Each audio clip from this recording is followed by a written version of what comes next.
Good evening, ladies and gentlemen, and welcome to the Neighborish Livecast. I'm Super Dave, aka Mr. Incredible, and with me, as always, are the people who make the Neighborish Livecast Neighborish. My people, starting with our resident feminine energy. Hello, David. Wait, you gotta wait till I finish the intro. She ain't gotta do shit but stay black and die. The personification of Black Girl Magic with the velvety smooth voice. Miss Aisha, how you doing today? Hello, David. Happy birthday. Happy birthday. Thank you. Yesterday was my birthday. Yeah, I appreciate it. I feel awful. And I didn't wish him happy birthday. Yes, you did, didn't you? I don't really fuck with you, but no, go ahead. Anyway. and the dude that apparently is not as cool with me as I thought he was. Not at all. But I'm still calling my man 100 grand. Just Mike. What's up, brother? I love you. Happy belated birthday, good sir. I hope that you enjoyed your birthday. I hope that your toes curl as well as your mustache. Anyway, yeah, no, it was dope though. I had a really good birthday. So Isha, we went to Schilling Canning Company in Navy Yard. You heard of it? I think I have. Yes, I think I have. Schilling what? Schilling Canning Company in Navy Yard. So okay. I'm not as savvy, but one of my coworkers, his wife is one of the chefs there. Ooh. And she is dope. Like, so the way it's set is they do like the tasting table, the chef's tasting. So you sit right in the front and they bring you out the dishes. It's a 7-course thing. We did it. It was amazing. Like it was I'm turned on already. Like we had, and look, so they do not just the tasting, but they do the pairings. So every meal, every course has alcohol that pairs with it. And I'm not really a drinker, but I taste it just to see because I consider myself like a foodie. I saw that in the description. Yeah, I'm on the wagon, Dave. You on the wagon? Yeah. Well, stay on the wagon. This ain't for you, Aisha. As I was saying. I fell off 5 minutes ago. Well, the wagon is tough to stay. It moves fast. But anyway. Chuck wagon. The Chuck roast. Rat. But yeah, man, it was amazing, man. We had a great time. Man. It was really good. And then, spent time with the family yesterday on my birthday. And how old are you there? How old are you there? 41, man. And it's crazy because I already got like aches and pains coming on and stuff. I'm like, come on, man. This ain't said already. Yeah, but why you saying like already?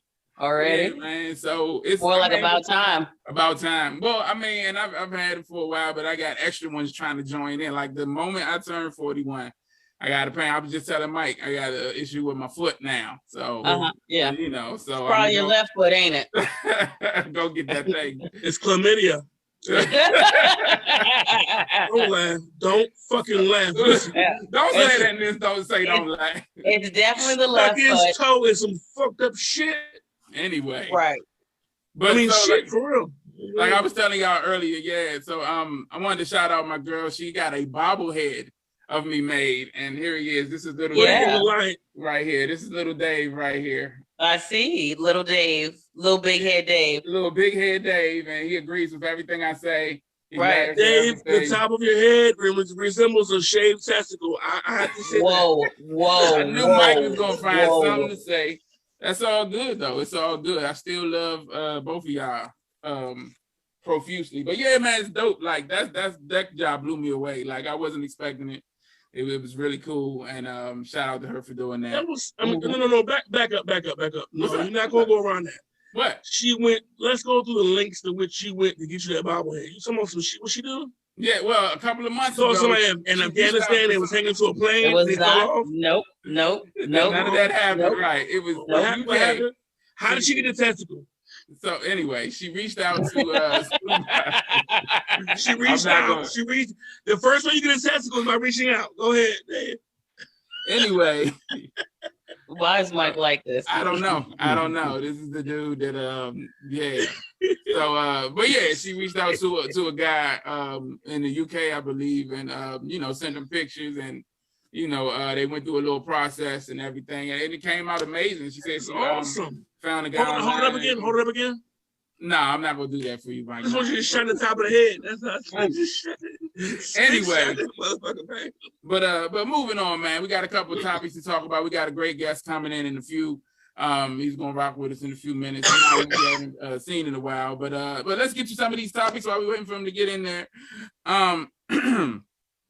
As y'all know, the COVID, the coronavirus has been raging again. They got the Delta variant out there. They said people have been, the hospitals have been filling back up and things of that nature. A lot of people are worried about it. And I talked about it a little bit last week and some the week before about how it's so much division right now. It's like people who vaccinated, people who not vaccinated, people who, believe that it's real, people who don't believe that it's real, the whole mask thing. Like there was a story this week about a guy who sent his child to school. Did y'all hear about this? Down south somewhere. Yeah. Was it California? I don't know what state. Go ahead. They tried to, so he sent this. They put a mask on the child. Yeah, he didn't believe in masks, and they put a mask on the kid and sent the child home, and he got mad and went up and wanted to fight the principal and then tried to knock out the teacher. He ended up on the ground, rolling around, and for whatever reason, Exactly. And just to go that far, you know what I'm saying? I mean, it's tough to say because people, take their children so seriously. So I find it ridiculous that you think it's fake. Like for people to say that, oh, is it real? Is it fake? It's kind of ridiculous. I'm like, because it's people, and regardless of how it came about, it's people dying. You know what I'm saying? Right. So I get that, but like I said, man, and I posted something earlier this week, and that's my sentiments for real. Like, what you decide to do for your family and what you believe is right for you, I can't, be mad at anybody for that. So I'm not gonna hate on nobody or, because people. Yeah, I feel like if you don't want your child to wear a mask, you should homeschool. Like keep it home. Yeah, exactly. There's places for that. You know what I'm saying? Yeah. So that means don't send them to a place where they've made, the rules obvious. That's cool. It's just not for them. But don't try. Everybody don't have to be a martyr. You know what I'm saying? Patrice would speak of the design. Yeah. Mm-hmm. This is by design. We know that, y'all. We know that. We playing chess, checkers, but we playing. Mm-hmm. I'm not playing Clue. I'm not playing Risk, and I'm not in any trivial pursuit of any of the bullshit. Because ultimately, it's all by design. I'm not a brand new fool. That man was a lot of different factors to go up there and defend his child for whatever reason he felt like he needed to defend it. Nonetheless, we are being pitted against one another. Put a mask on. I'm a man. There you go. I'm here now. There you go. Look. Yeah. Oh shit. We got it popping. And you see it's the original team. You know I've been trying to get on. I was John Sykes when I linked on and see that. I said, oh shit. It's the whole crew. These the people that got me up early in the morning back. Right. They come in 11? It was 11. It was late. That was early for me. Right. Yeah. You don't know Hollywood life. Damn. But so our guest today, let me give you the proper introduction since you're here. Our guest today is a dude that I've known for a few years now. I was thinking about the first time we met. I think it was Bar None before they started calling it Pure when you were doing. That's what it was. You know what? That's funny, right? That's funny because that's what me and somebody else, we was having a conversation trying to remember what Pure's name was before it was Pure. It was Bar None. Yeah. Now I gotta remember who the fuck I was talking to so I can text him and tell him it's Bar None. Yeah. You were doing interviews with the dude Candizi. Right. And I was in there doing like the open mic. That was when I was trying to get my skills together and all that. And you interviewed me real quick and we connected off of that. And then you was rapping too. And just for years we've been cool. And you did the internet radio and Rise. It was Rise Radio first, then Rise 95. But yeah. I remember coming to the first spot when when Rico was in there with y'all and all that, man. And it's just been an amazing journey, man. It's great to see you still here, still doing your thing. Of course, I'm speaking of none other than DMV's own Hollywood. Thank you so much for joining us, brother. Let me get my flowers down before I die. Definitely, man. Definitely. I'm saying like you going soon. You better stick around. We all down here soon. You can't tell, Dave. No, you wasn't listening to the conversation 37 seconds ago, Dave. We was just all fucking dying, Dave. We was just talking about COVID, man, and all this stuff. You better not cough. You better not cough. Yeah. You can't. You can't cough and you can't have allergies in these times. No. Because like when all this is going on, like I'm big allergy dude. I'm a bubble baby. This whole COVID thing with my allergies was not in my best effort ever, yeah. Nah, I know they was looking at you crazy. They was like, oh, he got it. I'm like, no, that's pollen. That's okay. Okay. Pollen gonna pick your ass up and get you home. You kick your ass. You sneeze one more time. Right. You got one more. You got one more time to sneeze or cough. We killing you. You a zombie. Right. You're a zombie. Hey y'all, but we still here though. Hey y'all, we here. Definitely. That's right. So yeah, man. We were just talking about, like I said, COVID-19, and Aisha, if you got to step out, that's cool. You say you can come right back, or well, I'm just saying we'll wait and see what happens. Oh, okay, cool. All right. I mean, but yeah. So we were just talking about COVID-19, the impact that it's been having on everybody. The new Delta variant's got people so on edge and crazy. And Mike was alluding to, something that we've discussed a few times on here, Hollywood, about how like it seems like people are kind of being pitted against each other, right? It's the vaccinated against the non-vaccinated, the mask wearers against the non-mask wearers, the people who believe it's real against the people who don't believe it's real, the people that believe it's something that was made up by, the government and the Democrats or Republicans, all this crazy stuff. It's so much that we already got, going on to keep us against each other, the police and the black people, the Democrats and Republicans, the rich people and the poor people. So this is just another thing that they're doing to kind of keep us at odds. And I see this hatred and this anger, out here floating around social media, floating around the world, like at large. And it's kind of crazy, man. Like I seen my man Joe Claire posted last week a post, and I kind of echoed the sentiments in the post that I posted about, looking beyond all of that and not letting our differences define us or make us enemies. Like that used to be what made us, connect, was our differences. We discussed how we was different, how we believe different things, and that was cool. But now it's like, if somebody believe anything different than you believe, they got to be your enemy. And I don't think, that's not healthy, right? We're in a cancel you society now. Yeah. Where everything, like if you don't feel the certain way that everybody else feels, you're about to be canceled. You're wrong. And but I seen it building from a long time ago. Like even with the strength of social media, like you can even say something like, y'all, I am having a glorious day today. The sun is out, it's bright orange, and I'm having a great time. And then you got this one negative Nancy ass motherfucker that come in and say, no, the sun is not shining orange. Right. It's mother of pearl or some other shit like that. To have an argument. Like you just can't go with the flow. Like, nigga, I'm happy. Why you gotta be negative? Right. Hey, look, and this we was just talking about Lizzo and her situation now and how she's going through depression because people have different comments and stuff. And basically, I forgot who I heard say it recently, but they were talking about not reading the comments under anything you post. Like, unless it's somebody you cool with, just stay, because the devil is in those comments. Like, it's always, like you said, it's always going to be somebody that's trying to bring you down, that's trying to, just start something. It's always people that's like that. It's the devil is in them comments, man. So, it's insane that people feel like they need to be antagonistic. What they call them? It's not troll. What they call it? When you it's trolling. Yeah, trolling. Yeah. When you trolling is fun. See, it is. It's not when you always mean. When you like mean and it's funny, the shit funny. You know what I'm saying? It's like, it's just like not all the time. You know what I'm saying? Like I have like Kobe Bryant jokes and DMX jokes that aren't appropriate right now, but in 2024. This is gonna be our last show. I used to say that every week. I know what you mean. It's a level of negativity that goes far and beyond. You're right, and that's what you're sticking to. But we laugh to keep him crying. And I'm sick of all this fucking whining and shit. But it's a difference between making jokes and laughing at the pain and things like that, and trolling and being purposefully antagonistic. Right? Like, it's fucking fun. It's fun. I like it. See, and that's the attitude that's got us where we at.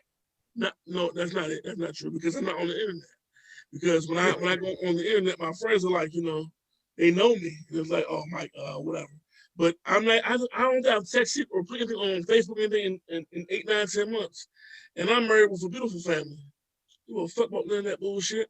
But I also am not the norm. You know, a lot of us are out there and putting how we feel every day and what's going on. And, you got young kids, right? And they privy to, they might not be on social media specifically, but they privy to stuff that's going on.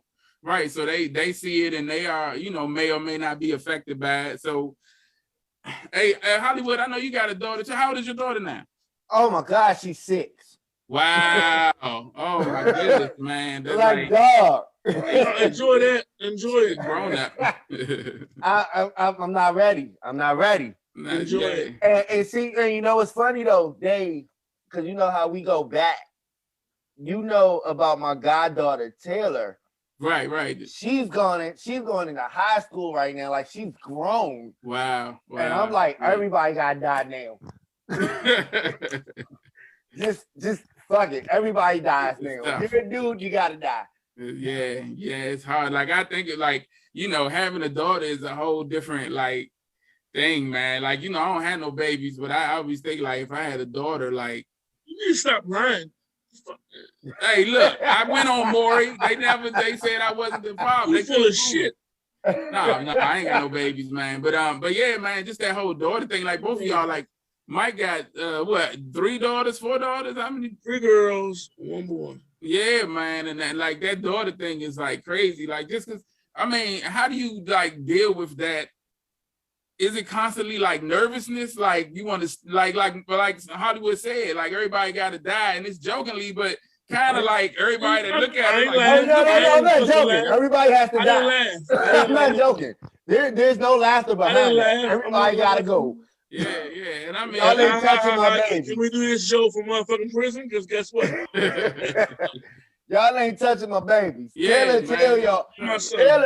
Taylor would still come up here and say, she would look at Aiden in her face and say, I'm still his firstborn. Wow. Yeah, man. It's all love though, but it's right. I'm my baby. Yeah, man. And then like that fatherhood, man, it's a whole different it's a whole different ball game. It's a whole different ball game.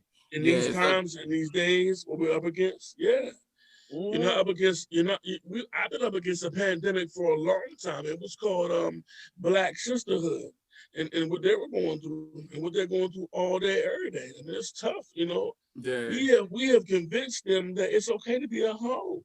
It's fucked up because it ain't okay for all y'all ain't gotta be hoes. It's too many hoes now. Like y'all bring the price of pussy down, way down. It's down now. Like it's pussy should never be free. Never. It shouldn't be free. Never in life. Ever. Yeah. I like it costs to acquaint yourself with the most heavenly thing in the world, in a woman. It's gonna come at a cost, either your spirit, your soul, or something. Well, I like what we had the comedian Ralph Cooper on, and he was talking about his daughter and how he, how he was raising her. He said when she turned 14 or 15, he sat her down and he was like, all I'm gonna tell you is anything you gotta suck a dick to get is not worth it. That's what he told her. That's the bottom line. That's what he told her. And he said, hey, look. But it's just to achieve her own orgasm, because some of us are twisted like that. You see what I'm saying? Look, man, we're talking. Anyway, I'm not going there with Mike. But I'm not doing it either. Yeah, I'm not. Yeah. But anyway, man. That's but I commend you guys for being fathers for taking on that task. Cause I don't know, bro, y'all gotta be some superheroes to still be, like Mike said, to not be in prison and stuff, all this craziness going on out here. But yeah, man, keep looking after those young ladies. So it's a lot going on now out here. I wanted to talk a little bit about not to be too on the heavy side, but I did want to talk a little bit about all the stuff going on in Haiti. I don't know if you guys have heard, Haiti's really been going through it lately. They president was assassinated on July 7th. He was just elected and he got assassinated. Then they got hit with an earthquake on August 14th. It kind of that messed up a lot of stuff there, and now they got a tropical storm headed their way too. So Haiti's really been going through it. So man, pray for Haiti, keep them, in your thoughts and prayers and stuff. It's just a lot, man. The Haitians is dealing with it right now. They always they can't get a break. Yeah. It's a heavy situation. So man, and this is why we laugh to keep from crying. Dave, can we get something cheered up, Dave? You know what? You're right about that though. We have to do this, like shows like this, like y'all show, y'all podcast, my podcast. We got to do stuff like this just to change the temperature for a moment. You know what I'm saying? Cut through all the tension. Yeah. Everything is like kind of bad, and this is something that's kind of needed, like just to have a little bit of fun. It's like, what the fuck is going on around this bitch? Like I'm blinking. You better not come in this bitch without no mask. Huh? like if you come in this bitch with a mask, I'm gonna put something hot in your ass. Now it's you better not come in with no. And now we're fighting and killing each other over. Right. Did you get a shot? Did you get your shot? Right. Yeah. Wait, I'm gonna shoot you. Did you get both your shots? Did you get vaccinated? Like what the? Where are we? Where are we going? Yeah. We're in a totally different world right now. We are in a totally different world. I'm kind of life imitating art. Like I'm not that artistic. I live like I live. I'm trying to take care of my kids, and my wife called me the other day. She's like, they're about to make they made certain things mandatory as far as vaccinations for certain employees and for the government. Yeah. Oh, really? And I mean, well, it's a thing in that they use the word mandatory. They use the word mandatory, but legally they technically can't make it mandatory without giving you a. So what they say is, hold on, stay with me, Mike. What they say is you have to be vaccinated or you have to get tested. They try to make it uncomfortable for you, so you'll want to get vaccinated. So they say, you gotta get tested once a week, and they're gonna move it up to twice a week or once a day or something like. They're gonna keep trying to make it uncomfortable. They try to make it right.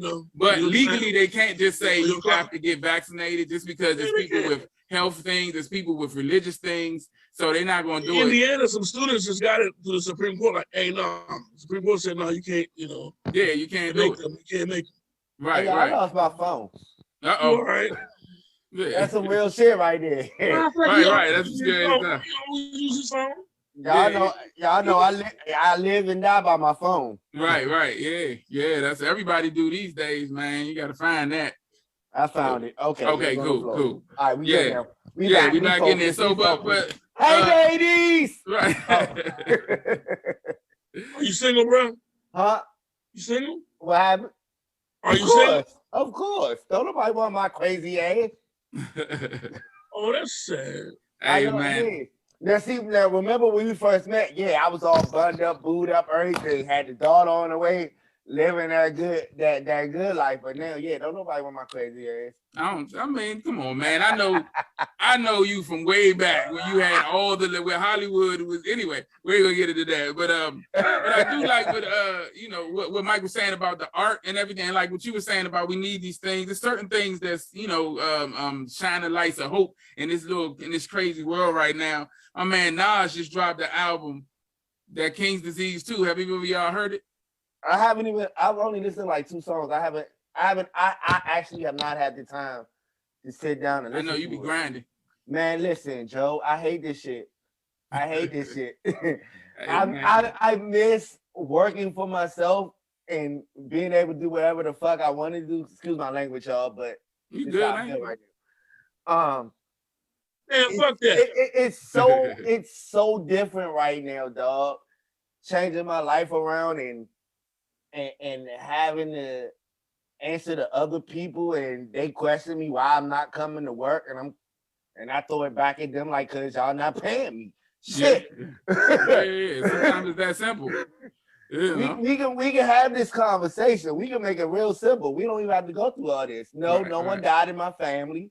No, I don't fucking feel like it because I don't feel like getting cussed out for free. If I wanted to get cussed out for free, I would get a whole ass girlfriend. So that's the real reason why you're saying right. What kind of occupation? I'm a customer service rep for Liberty Mutual, and if y'all don't talk to me on the phone, but Liberty.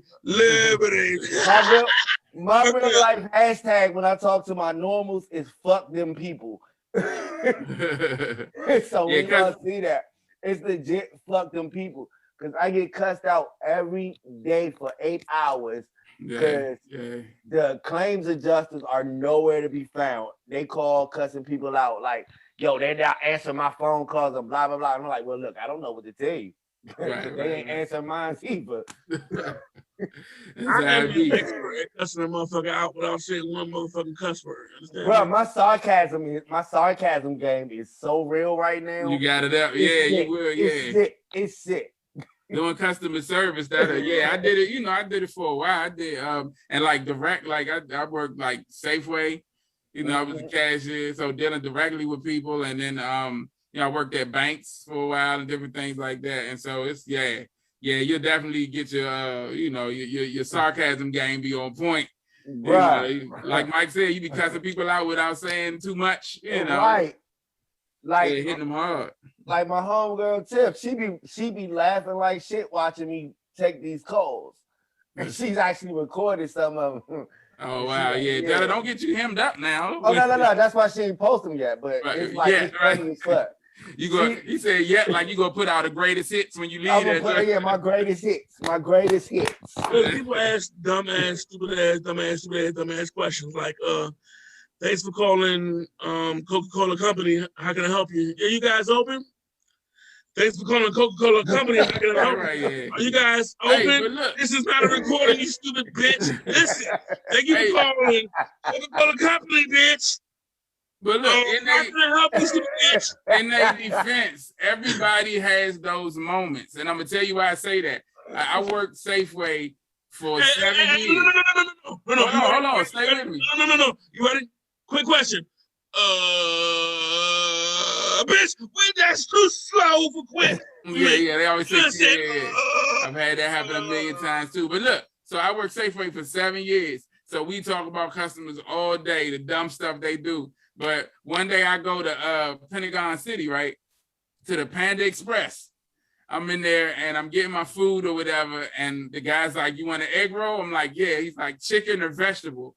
I'm like, oh, y'all don't have shrimp? And he was like, chicken or vegetable? I couldn't even be mad at him because he just gave me that shit rhyme.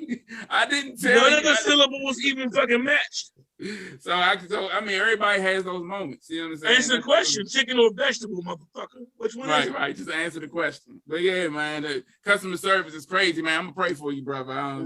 We go back to once again hashtag fuck them people. Yeah. All day, every day. When y'all see me post that hashtag, y'all know. You know what's up. I'm in my zone. Y'all know I'm in that zone. A nigga at work right now, listening to somebody. I'm getting the sales though, because Liberty, insurance. Customer service is one thing, but actually selling it, that's where the money at. Yeah, but you gotta be there to sell it. These motherfuckers ain't been to work since I don't know. Like, I have literally people calling saying that job is not. We don't have to be in person. They have not talked. Like, people have been like, they literally have not talked to their claims rep in over 6 months. Yeah. Like, nigga, my car is totaled. I need my car. I need my money. And like, where the fuck are they at? And I'm like, look, I feel sorry for you, but all the companies been kind of using COVID as an excuse. That has to happen. But I mean, they've been using COVID as an excuse though, and then they leave people like the customer service people like just out there. Just deal with them. Just tell them. We are thrown under the bus. Because y'all the ones that got to come up with something to tell these people, and they tired of hearing the stuff. I am too fat to go under any fucking bus. Guess what? Let me tell you something. I flip the bus over. I don't give a fuck. Hey, what you look like? I'm Mike. Come on down here, holler at your boy. You know what the fuck I look like when you see me. Bro, let me tell you, they be trying to get me. I'm human. They be trying to get me because I be telling their asses, fuck them people. And I be going for it. I be like, they be like they monitor my calls, when they do the monitor, and they were like, how are you going to downplay the job? I was like, cause they ain't there. So I'm gonna tell people the truth. fuck them people. Right, yeah, I tell my supervisor that all the time, and she just laughs at me like, yeah, why are you like this? And I'm like, because. But I know why Mike said you should be in sales though, because you got that personality. You know what I'm saying? Like, yeah. Where's the money? The money. If it is fucking people. It's trust, love, respect the people who's gonna hustle, grind, and follow through with their say, what they're gonna say, what they're gonna follow through with doing what they're gonna say they're gonna do. So in business, it's about that. Handle your business. Do what you say you're going to do. And if I am, and my job is to uphold that, I gotta do it. And if you don't, I'm talking to the customer. He's a human being like I am. Right. Ultimately, fuck all y'all. This is real. This is just, you know, at my job, I work with great, hardworking guys. And I'm honest. I never throw those guys under the bus ever, because we work in a field where we're trying to service customers. And ultimately, everybody ain't gonna be happy.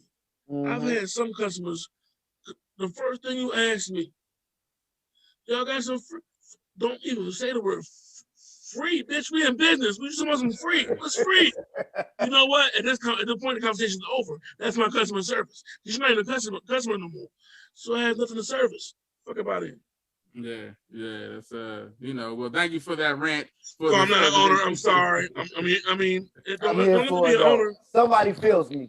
Right. Yeah. But customers act like they don't work like where I work at. Like no matter what, you service somebody, and we're all doing something. If you're doing upholstery and furniture, pizzas and fucking whatever you service the people, the individuals buying are customers. All of us. Fuck out of here, man. I keep telling people when I get this shit back straight and I start back working for myself, ain't nobody gonna want to deal with me. What's the difference? What do you mean? Working back for yourself? Right. I miss that shit, but yeah, And what is working for yourself? No parts of that. What do you mean? What happened? What does working for yourself consist of? Shit. When I had the radio station, that was all me and everything. And I had basically been working for myself for damn near up to that point, 15 years? Yeah, it was a while. You had that joint. Yeah, I've never worked for nobody. Yeah. Why you stop? I'm sorry. Why you stop? What happened? Are we getting to the interview now? I'm sorry. We can do this. I have no problem with it. I can share my story. No. Teach me, because you say work, because I know when it comes down to it, when you have control of your time and your income. Oh wow, it's a different kind of life, bro. Yeah. It's a different kind of life. Like you get to do everything. Like my shit. I'll go into the backstory later, but let me tell you this: like when y'all came in and Rise had just went to the harbor. Right. This was like literally after my mom had died. And my daughter was born. Yeah. So it was kind of different. Like I didn't get to grieve like I needed to at the time. Right. But at the same time, I was in a good place. Like I was taking care of my family. My family was straight. We was good. I was good. Yeah. Everybody was. Y'all had a radio show at the fucking harbor. Yeah. It was dope. It was dope, man. Just that location got us so much, in the way of guests, in the way of promotion, things like that. Just because people saw validity in that spot. Hollywood, they would come pick me up from over on 4th in Savannah, right off of MLK, out of a townhouse in a basement where I slept with roaches and rats, but I slept with good folks and people who loved me and cared about me. But the circumstances was messed up because of where we was. You did? I would come in there and I had dress clothes, so you might not know I had $1 in my pocket. Lunch was on days. I ain't have, you know what I mean? Well, we was at the harbor and we was in a real sophisticated, real ass studio, with you. So I'm eternally grateful. You understand that? Yeah. I definitely wanted to get that out there, man, to let people know. Like I wouldn't be here right now if it wasn't for my connections with you and us making this whole thing happen. Aisha having that vision originally, because originally that show was her idea. We used to have these deep conversations, and she would always say she wanted to do something more, with it. And so I'm like, man, we should do internet radio. And she, hopped on. And then that's around that same time, you had a Rise, and then George, hopped in it. and it just everything just started happening, man. And so he called me to say, "Come on the show." That's what the fuck all I gotta do is show up. yeah, but yeah, man. I remember y'all debut though. I still remember y'all debut to this day. Cause shout out to Boosty Vegas. He sat in on like 3 of the shows with us, and we didn't like at that time. I had only I was rapping and stuff, so I seen him around, but I had no idea who he was at that time. I was just like, who is this nigga coming in on our show? But we got cool and everything. But yeah, cool peoples, and it was just a dope situation. I'm so glad that we had that opportunity to kind of see what it was like and get an idea, and that all started from that vision. So since we jumping into the interview, let me ask you this. Where did the idea for Rise Radio, the original Rise Radio, come from? Whoa. Okay. So now here we go. Now here's the backstory. Right. Yeah. Now here's the backstory. Rise was something that I never saw coming or anything that I thought was gonna happen. Because I started off with, if y'all know, back me as being a rapper in my Fast Eddie's days and my songs with Trey Son, High Haters and Bottles of Patron with Champ, who went viral off the Coming to America shit for Black Panther and all of that. That's where that kind of started off. Fast Eddie's was like where I became popular as an artist. Like I learned how to work the game. Like that's where I learned how to work the game, this music industry. Like I was like, okay, this is how you work it. I get it. I'm not probably gonna go multi-platinum or nothing like that, but I know how to work this audience in this club with my music because the DJ's gonna play it. Right. Yeah. And they're gonna fall for it and they're gonna love me. And that's how I used it, and that's how I milked the situation. I didn't have to be platinum. This is how I was. Like I said, this is how I was not working for nobody else. I learned how to milk the system because the people were, buying my music or buying my merch and stuff like that. And so what happened, DJ Cash Money, RIP to him, he had the opportunity to do a radio show on AM. It was WMET. And he was like, yo, I think you'd be a good look. You could be like my guy in the streets type thing. And I was like, you know what? Yes, because that's what I was in school for at the time. I was at Morgan State for radio broadcasting. Mm-hmm. So, and the first day, my debut, the producer said, he needs to be in the studio. He's too good. There's something about him. He needs to be in the studio. So then it went to me being in the studio. So now I'm the co-host with Cash. And then the station ran out of funding. So Cash was like, well, let's start our own internet radio station. And I was like, really? And I was like, yeah, let's do it. So once again, I'm an entrepreneur. We're going, we're building. And then our midday show, the guy ended up leaving. So I was like, we can't have that space because we have a morning show and then we're like basically dead air for like 6 hours. Right. So I was like, you know what? I'm here all the time anyway. Let's do it. So I got on air and the Hollywood Hangout was born then on WKSH. And then it rotated to me leaving WKSH to me going to a New York internet radio station to coming back to WKSH to going to Go-Go Radio and then with Go-Go Radio and everything. But I was so heavily involved with independent artists. They were like, well, how about we branch off? We still keep Go-Go Radio and you go do something for independent artists. I was like, okay, that makes sense then. And I came up with the name Rise. Well, my god brother came up with the name Rise. But that's how that started. And then we had our falling out and I took Rise on to, where'd I go next? Temple Hills or some shit like that before we got to the harbor. But yeah, it was a long ass journey, but yeah, that's how Rise happened. Temple Hills, man, that's what we, when I was managing artists, Oh yes, I reached out yes, to you. We came up there and did the interview. That's where I met Domino and Boss Lady and all of that. And shout out to Boss Lady. She actually commented on here and was like, you know, y'all haven't spoken a while, but she said she did appreciate what she was allowed to do there, and Rise helped her grow a lot. And she wanted to shout out that, you know, that experience. So shout out to her, and she's always rocking with us. You know, that's the homie Boss Lady. So but yeah, she tell her ass I miss her.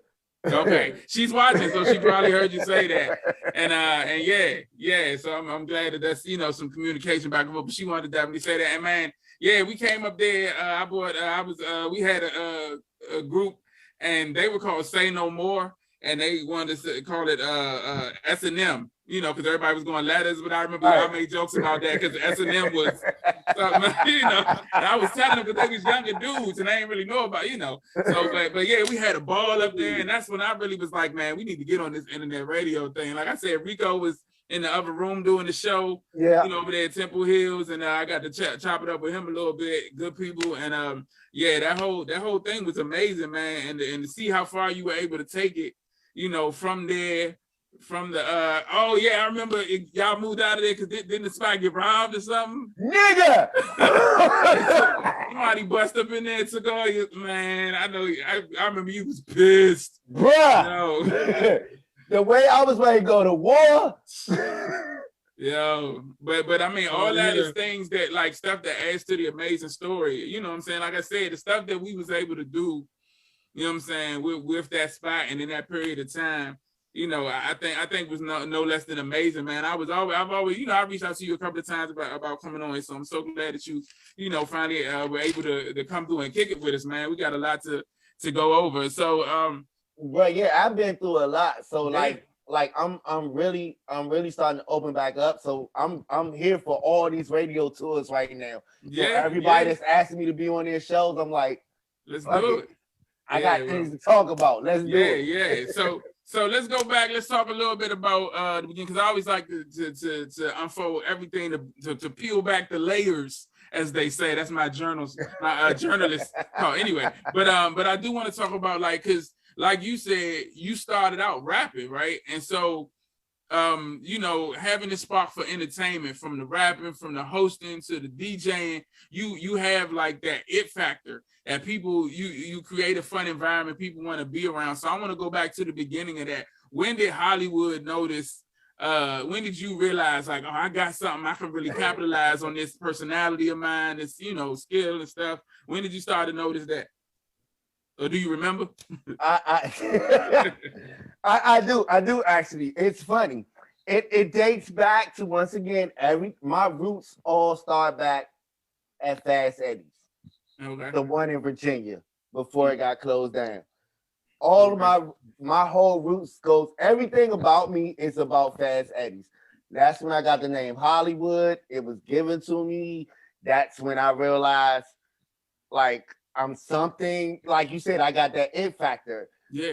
When they started telling me, like, shout out to Super Dan, and once again, RIP to Cash Money, DJ Rico, and Flex, and all of them. They was like, dog, it's something about you. You have it's something about you. And that's all they kept saying. It's something about you that just works, and you need to work it. And I was like, okay, I didn't know. Right. So originally I went from being a rapper to hosting parties. Like, I was like, oh, cool, I'm on the mic. So that was my thing. Once again, like I said, I learned how to work the system. If I'm hosting, I can get the DJ to play my music, right? And then I can perform my song at the same damn time. Mm-hmm. And that's how I built my fan base up, because they was like, they fuck with me on the mic. The party's going, the DJ's doing it, and I'm doing this. Now, all of a sudden, my song dropped, and I'm rocking out, and they fucking with me harder. Yeah. So that's how I learned how to work the game as an artist. So it was like, yeah, I'm a host, but I'm also going to perform.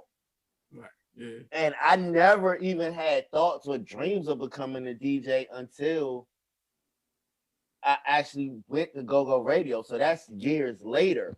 Okay. When I'm gonna give a shout out to my sis, super mom Alicia. she was the first one to tell me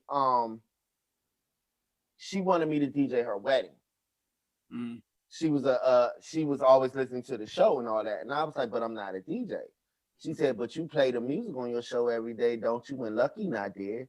And I was like, yeah. And she's like, well, then you're a DJ and I want you to DJ my wedding. And I was like, no. And then Lucky and Rico, both of them was like, nigga, get your shit. We gonna help you. You gonna be there and we gonna get you right. And then that's how all that came together. And it's just crazy how everything played out and worked out for me. Cause yeah, all I thought I was gonna be was like a local artist that was just gonna do local clubs and have my performances and get paid there and make my quick $150 a night or some shit like that. Right, yeah. That was it. And that was it. But it turned into something bigger than what I could have ever imagined. And the funny thing is, a lot of people don't understand what I went through, what I did, or how I got to the point where I am and was making it the way I did. Yeah. So I mean, one of the things that I think is prevalent throughout your story is the people you had around you. Like you always had a knack for keeping like quality people. Like you said, like you wasn't even thinking about doing the wedding, and Rico, and you said Lucky, Rico, and then was like, look, man, you gonna do this, you know, and that's dope. And then like having people like George, like G around you, you know, that really stuck with you. Like we would have conversations about, you know, and he would just talk about, you know, like this dude really smart, you know what I'm saying? Like, and I know Hollywood, you know, but he'd be like, yeah, he believed in you too. And just having those type of people that really, you know what I'm saying, saw that thing in you and, you know what I'm saying, was able to cultivate it was dope. So you talked about it a little bit about how the Hollywood name came about. You said they gave it to you? Yeah. Like how did you, at Fast Eddie's, that's where you got Hollywood? Yeah, because what happened was, they said the way I walked around and carried myself in the venue, like I acted like I had that star mentality, and I never thought about it like that. But yeah, so they was like, "Yeah, we're just gonna call you Hollywood. You're Hollywood. Like this is it." And I just was like, "Okay, well, I'm gonna keep the fucking name and run with it." Yeah. It's a air of confidence. Where you think that came from? Dog, honestly, I don't know. In real life, I am the most shyest, kind of laid back person you will ever meet in real life. Like, unless I'm I know you be saying that to the ladies, man. I know you. No, but in real life, I know you. It's like I know y'all, so I'm comfortable with y'all. So when y'all was at the station in the mornings, even though I'm still half asleep, right. But I was cool with it. Like y'all my folks. I'm there, right. But if you actually put me in a situation where it was time for me to meet a female and actually like really try to talk to her, totally different story. Like that whole Hollywood persona thing, don't get it twisted. I am shy as fuck when it comes to women. I don't know what to say out my mouth. I don't know how to approach. It's so weird, right? You would not believe that. You wouldn't believe it. Yeah, it's weird. Like women literally have to approach me for me to be like, oh, maybe she's interested in me. Like I have slow moments, like, or maybe she was just being polite. I don't know. But yeah. Hey Mike, I don't know if you peeped that. That's the slick move. He putting it out there. Ladies, approach him. He like to be approached. Ladies, that's what he's telling them. He said, yeah, you gotta come talk to me. But yeah, man. So I wanted to talk a little bit about, you know, like you said, your journey's been crazy. It's been full of, you know, ups and downs and things. And without getting too deep into we go all the way. The dark side of it. We can go dark. Well, you know, I mean, but I want to focus more because I always try, like, one of the goals of this show is to try to help as many people as we can. And I know it's people that watch that go through different things, and just knowing you like I do, I know like it's like your journey has been crazy. So I want to focus on your ability to keep moving through that stuff and get back to the Hollywood, because you know there was a time you know, and we all noticed it, you know, at the harbor and different times, because like you said, there was a lot going on at that time where you weren't, you know what I'm saying, 100%. And now when I see you on social media or when, you know, we chat from time to time, it's like you back to that. I see that flare again in you, like that light, you know what I'm saying, that I always seen. And so I just wanted to talk to, like, for somebody who's been there and came back from it, like, what kind of advice would you give somebody who's like going through stuff, who need to find their way back? Tough it out. Tough it out. That's all I can say. Cause I had to tough it out. Like, I lost everything, dog. Everything. And I had to tough it out. Like, the only thing that was like keeping me in a good place was kind of my kids. I mean, even though y'all know Aiden is my only DNA daughter, but you know, even through that previous joint, you know, I got my little son and then I got another daughter and stuff like that. And it was just, I had to push because, you know, they was looking at me and, you know, they looked up to me. I mean, you seen them come to the studio and shit. 100%. Yeah. So it's just, you got to push. It's days where you're not going to feel like doing none of this shit. Because I have it. Like, I'm still battling my depression right now. And dealing with, because it's like every week it's damn near somebody I know is died, or on the verge of dying or something like that. So I get knocked back down on these blocks and it hurts. It legit hurts. But it's good that I do have a nice little circle of people that I can talk to when I get ready to go in that place, and the fact that I have them people that know when I'm going in that place, and they come in and be like, nope, I'm coming to get you, or you're gonna meet me here, we're gonna do this, I'm getting you out the house. Because like when I hit my depression, my stages is I work, I do my schoolwork, and I go to sleep. That's it. And start all over. So the ones that know me, they be like, we're not gonna have you doing that. You need to get out. You need to mingle. You need to be around. You need to be around people. Like you said, like seeing that glow, that light from me, is me going out. Like, you need to go out. Like, dog, get the fuck out the house, and not being an old man type shit. Right. So that's the just get out and, you know, have that good strong circle. Fight it. You gotta fight it. You just gotta fight it. Like I said, it's days when I give up on myself. Like, I legit give up on myself, and I'm like, I'm not worthy. I'm not any of this. So it's like, I'm not that old Chad or Hollywood that you knew from back in the day or from a few years ago. I turned into this miserable ass person. Until I have to get I don't even get myself out the funk. My peoples get me out the funk, and that's when I slowly start coming back. We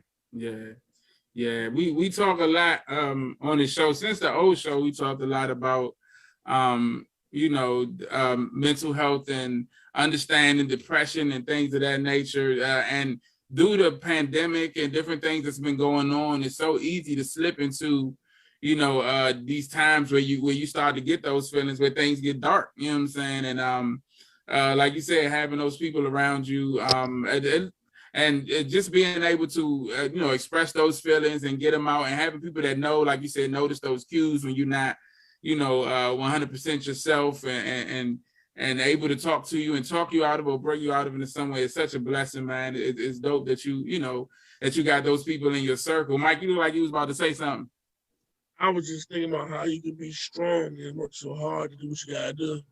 That little old lady, she pulled up to the store over there, and when she got out, I realized she needed a walker. Then she went to the back door. She clipped up on the curb, and when she fell to her knees, you know what I thought to myself?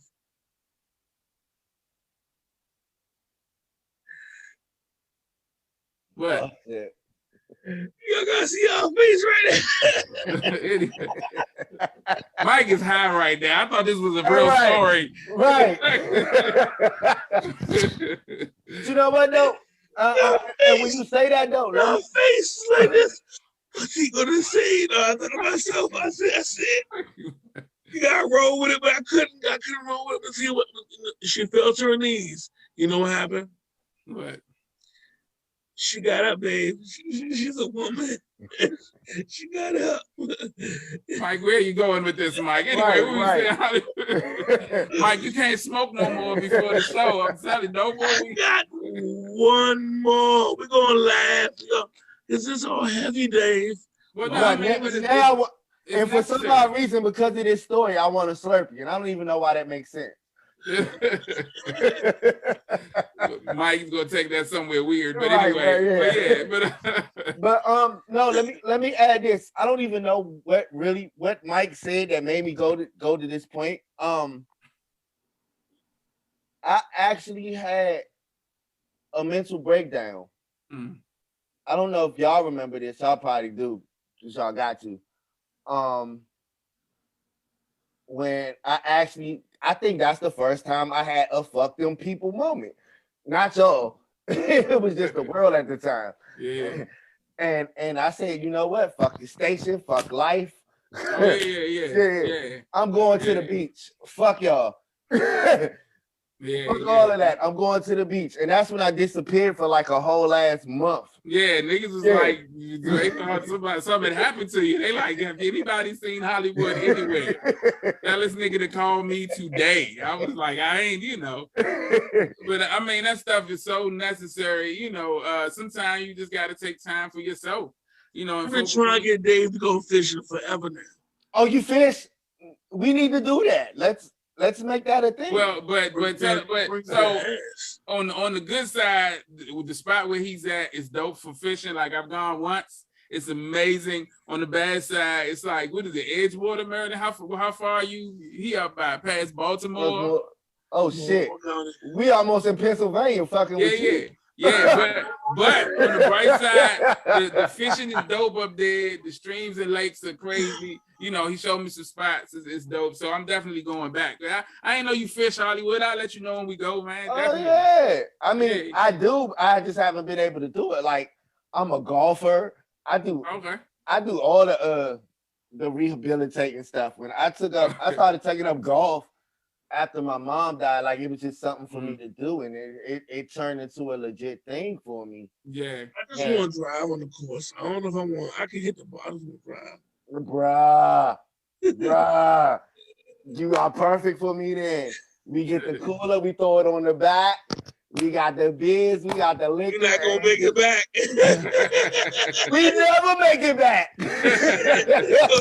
Come get me at the ninth, baby. We don't even look. With me and some of my folks, we don't even make it the whole 18 holes when we go. Wow. It's like by the 7th hole, we drunk and like, yeah, whatever happens after this point just happened. That's crazy. Fuck them people. I've never been golfing though. I'm gonna try golf. You gotta come with me. You gotta come with me. Yeah. I'm gonna tell you right now. Start off. Come with me. Come hang out with me at Top Golf. So you get the fun part of the golfing. Okay. And then one day we can hit the range in Fort Washington where it's actually the mechanics of the golfing and all that. And then one Saturday early fucking morning, we're gonna hit the course and try to do all 18 holes. But like I said, fucking with me. Might not make it all 18. We gonna do 7. I love we gonna be drunk by the 7th. Right. You say you love your wife? What that got to do with? I have an ex that work at Top Golf. Oh, so you can't go to Top Golf. Who is she? It's not. She work at every Top Golf. It's like 4 of them, ain't it? Right. And she working. The one he talking about. The one at Oxford Hill. I love my wife. Fuck y'all talking about. Fuck. So you're not going to Top? Okay. But what her name is? My wife. I'm just trying to keep. Wife. I'm trying to keep it safe. Her name is my glorious beautiful wife. Shit. So in other words, he'll talk to you after the show. No, I ain't. I talk to my wife. I'm gonna go there and be like, look. I love my wife. Which one of y'all married to Mike? Because I can't flirt with y'all no more. I I have an ex that worked there. No, he had an ex that worked there, so you can flirt with her. But yeah, man, I want to, and like both of y'all are fathers, so I want to talk to y'all a little bit about that. Like you already talked about it, some Hollywood, but I want to talk because that's such a life-changing experience. People always say. So I wanted to know, like, what's the biggest thing about you, about Hollywood, that changed when you became a father? The way I treat women. Yeah. Let's be honest and let's be real. It's the way I treat women. 100%. Yeah. Like, I don't want my daughter to go through none of the shit that I used to put women through. So everything changed. It's like, I don't want to treat no woman wrong or make her go through something that I don't want my daughter to go through. You know what I'm saying? Like, Aiden is a princess. You know what I'm saying? So she's like, my daddy, like, she'll tell y'all real quick, my daddy. And she knows, like, she's a princess. If she knows, I taught her, if they can't treat you better than I do, you don't need them, baby. And I even do that with I even do it with both of my goddaughters too. They both know if no dude treating y'all better than what I do for y'all don't need them. Right. And when you speak of depression, I had children on purpose, whether it was with a woman who already had, spawned that child and it was already birthed here, and that person, the little person became mine, and the ones that I spawned. But ultimately, being a father gave me a reason to breathe and live, because I didn't have no real reason as a man, because the examples that were set before me all died early and was living to die. I, in my heart, just want to, live and love and take care of them. So it's like, my kids gave me reason to breathe, all of them. Live and breathe. Not like, to breathe. Yeah. So what's the biggest thing, Mike, about you that changed? Or was it just that gave you a reason to live? The reason I forgive me. I wasn't trying to delve into all that. It was depression. Yeah. I didn't want to breathe. When you get into a dark place, you don't want to be here no more. Yeah. I got scars to prove all that. You know what I'm saying? You don't want to be anymore. So when you get to that point, it's like, well, when you have reason to breathe, I have an eternal reason to breathe. I'm a father. I gave forth life. I give forth love, respect, compassion, heart, real shit. Like, I give forth right here. The same shit I'm talking about right now to my kids too. Yeah. And that's, and beyond that, they looking at you too. So anything that you do, is gonna affect them. So exactly. Like, like now, like, this is the thing that gets me right now. Like, I'm so in awe, because Raekwon, my son, call him my son, he's actually jumping into the music business. Like, he's a manager. He's managing artists, and he has good artists. And he's literally following my footsteps and my blueprint. And I sit back and I'm like, you've been paying attention all this time. Yeah, they watch you. He is literally on my blueprint. Like, this is what my dad did. This is where he went wrong. Yeah. Or maybe he didn't go wrong, but I'm gonna ask him what happened here, and that's what he does. And then he goes back, and it's just weird to watch kids grow up. Right. Their perception is so like my nephew, like this dude, like, so he's always been in the cartoons and stuff. Like, when he got to a certain age, it's cool to be with him, when they get to his age where they start discovering stuff that you enjoyed when you was young. So when he started getting in the cartoon, like the Spider-Man and all that stuff, and he would like the color. So he would be like, Uncle Dave, draw, because I draw. And so he'd be like, draw Spider-Man so I could color him in. And I'm drawing it, and he's watching me, and I'm thinking he's in awe of what I'm doing. No, this little dude is watching what I'm doing. Now he has a drawing channel on YouTube. You know what I'm saying? Like, he's really studying the moves. You know what I'm saying? Like, I'm like, you little bastard, you done took my why you gonna stop? But no, but it's so dope to see. It's the dopest, it's the dopest, most weirdest thing ever. Just to say, like, to look and see somebody mimic you and really, guys, my really son think they're cool. My son lives at home with his mom. I live with all girls. I pee on all the toilet seats. I leave shit in the commode, and I text them messages like this: say poop, poop, poop, poop. You see why? Because everybody bleeds around here. You understand that? Every fucking body bleeds. He's tired of being in the house with all women. God, you can't win.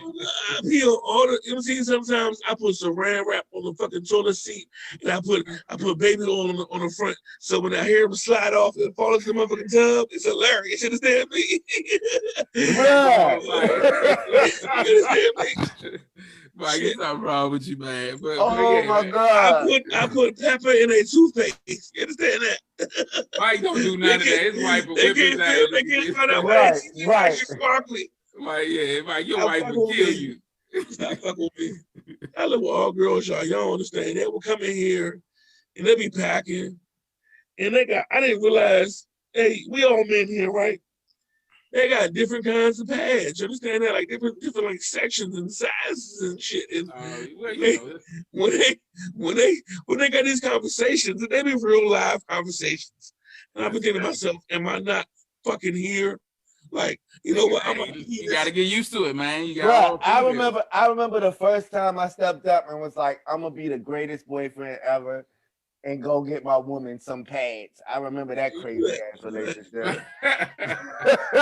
That shit. You don't know what the fuck that is. The dumbest shit I ever did. That was like going out to buying condoms. Like, baby, do we want to get the red ones for my pleasure or? Right. And then like going to get her pads and shit. It's like, I don't even know how to do this. What do you like? What is your brand? Right. What is do you like the Safeway Select? Do you like Giant? Always wings. Always with wings. Why do they have wings? I didn't know he was flying places. These bitches fly, yeah. When did they stop flying? Where are we going with this shit? Look, this is why we need our female energy, because it evolves into us just talking about crazy. But look, what happens is they get real quiet. When they get older, they get all quiet like, I don't know. You know what the fuck we talking about. It's in your goddamn trash can. At least 6 days out the goddamn month. What the fuck is going on? It is what it is. And I still thinking that. Like, I don't trust you. You bleeding this many days in a row. You ain't dead. But the first time you cut my ass and I don't wake up the next day, I'm cheating on you. Right. Fuck them people. It all comes back to it all circles back to fuck them people. So speaking of circling back, I'm gonna try to steer this interview back on track. Hosting, DJing, rapping. I've heard the term "king of karaoke" been thrown around a few times about you. What's like? So if you had to pick one, like, what's Hollywood like? What was your favorite of all of those? Do you have a favorite? DJing, hosting, karaoke, rapping, the radio?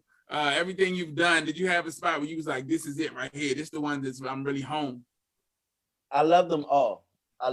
It's just they gave me the right energies. And I think it was more or less, you know what? No, I'm gonna take it back. I'm gonna say hosting. Okay. I'm gonna say hosting because I enjoyed controlling the crowd and I enjoyed the crowd enjoying me. Like, even though it was other people performing or getting on stage or something like that, I was kind of the memorable one. Like, I took something away with it. And, you know, and I enjoyed it because I love people saying they had a good time, and I made sure that they had a good time and stuff. It's the feedback for me. It's the feedback for me. When I get the feedback of people saying they had a great time or something like that because of what I was doing and stuff like that, that it's home. Like, okay, I have my purpose. I'm making people. You just sparked a question in me. Okay. I want to ask you and Dave this because both of you guys have done something I've never done. What's the difference? Oh, you know, when you around your family and friends and you yourself, like I am now, you did. like Dave was like, Mike, go on stage. I'm like, they're not. I can't. If I'm like this on stage, I'm gonna offend somebody because I don't get a fuck. I don't give a fuck.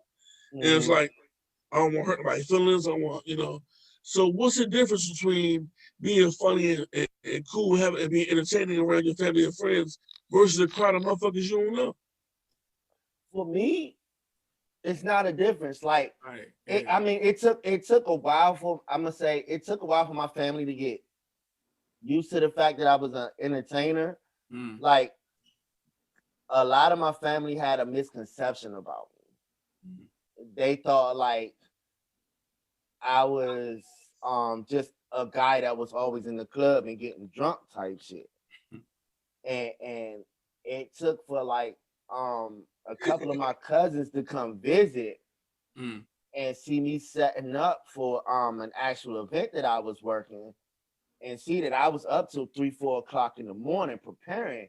And they was like, wow, I didn't know it was like this. We just thought you just went to the club, got drunk, got money, came home, It's a whole preparation to this thing. Like, I gotta put these songs together. I gotta do this. I gotta do that. I gotta make sure what's running through, who's doing this and who's going on when and who's doing that. Like, it's a whole thing being an entertainer that people don't understand. They just think, oh, it's easy. He just goes to the club, get drunk, get paid, like I said, and that's it. And no, it's a lot more to it. For what you think a 4-hour workday, what it looks like to some people, it's actually 12 hours. It's 12 hours all the way into it, from prep to setting up to even at the end of the night. You still gotta break down shit, make sure everything's good, everybody's straight, and call it a day. So it's a 12-hour job.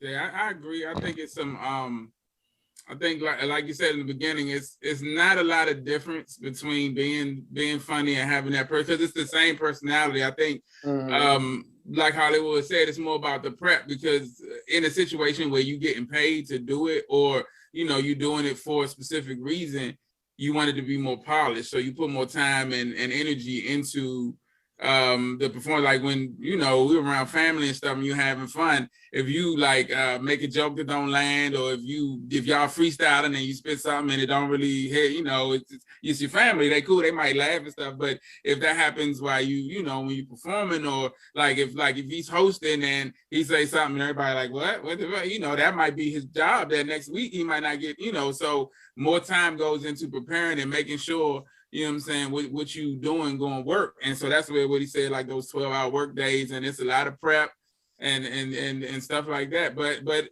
the personality in and of itself is the same. That's where it comes from. So yeah, it's not, I don't think it's as different, but it's just more preparation. Yeah. Like you said, Do you ever feel like when you're trying to be authentic and off the cuff, does that ever supersede, when you are polished and trained and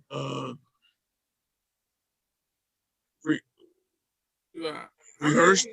Like I say, it's the same personality. So if something happened and you can roll with it and be funny with it, or take it and make a moment, like that's the thing. Like where Hollywood stood out, like, and I would tell my artists when I managed the artists, I would always tell them, more than performing your song or doing your verse or whatever the case is, work on creating moments. That's how people remember you.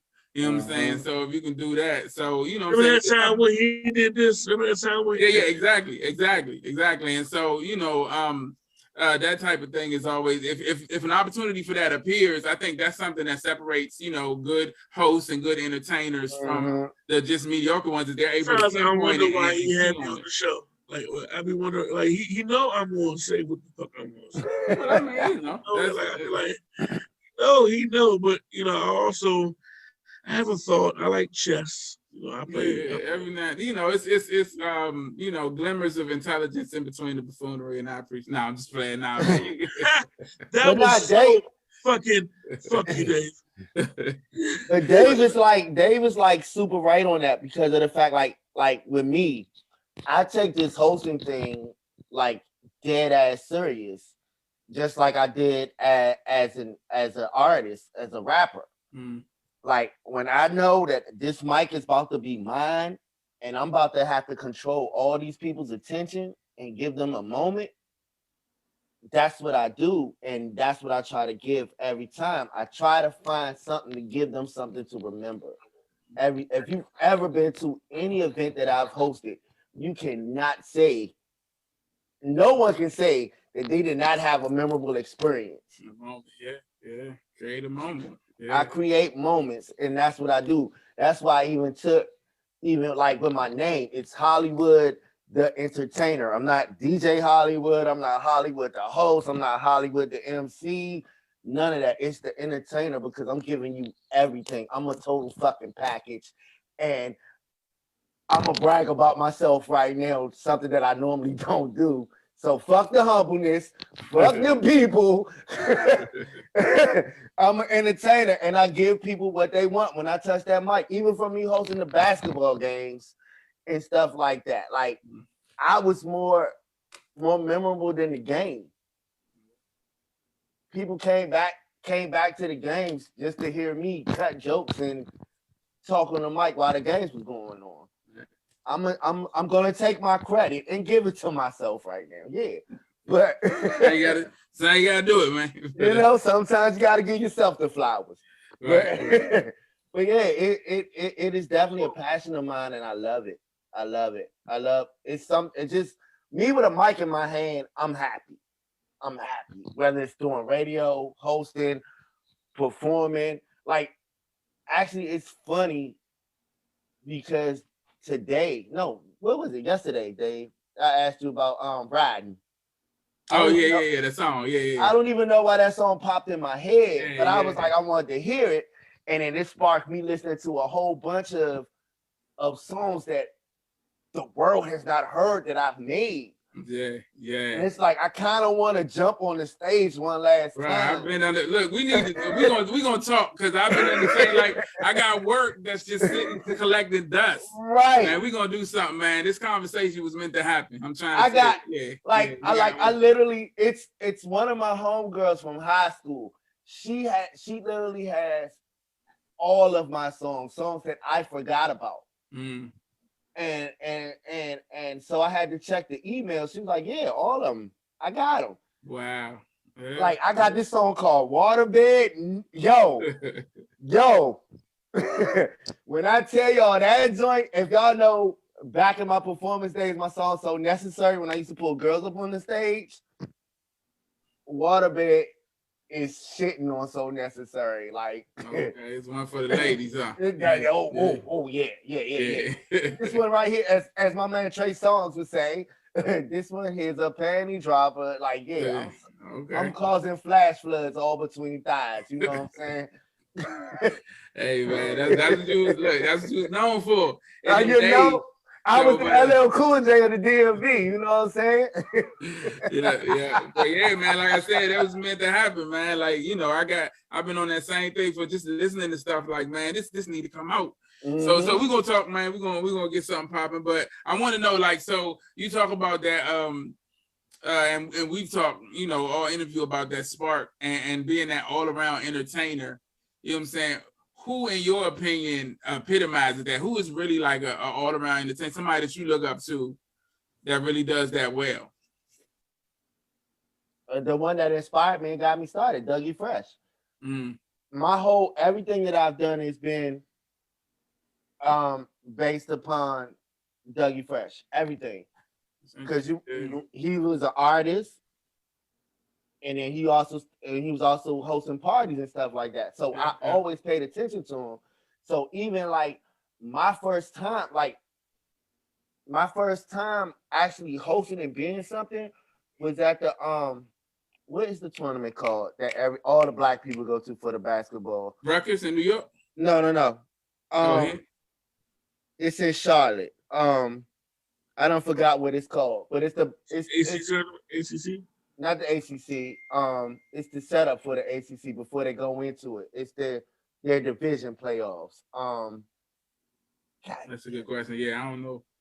I forgot what it's called, but that was my my first really big hosting event. I still don't even know how I got that gig. But yeah, I opened up for Dougie Fresh. I was the opening host to my role model, what I wanted to be like. So it's like, yo, and for him to come back and tell me like, yo, you did your damn thing. Like, it's something, you got it. And I was like, for real? And then, of course, took pictures with him and lost my camera.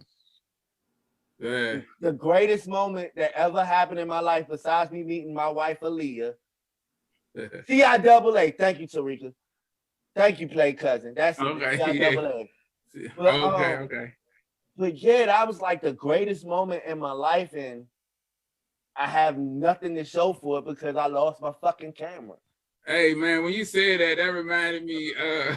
So, and we're gonna get to, because you met a lot of people in your career, so we're gonna talk about that too. But real quick, when you say you lost your camera, I remember the Titan Awards one year. We were there the year that Kelly Williams came through.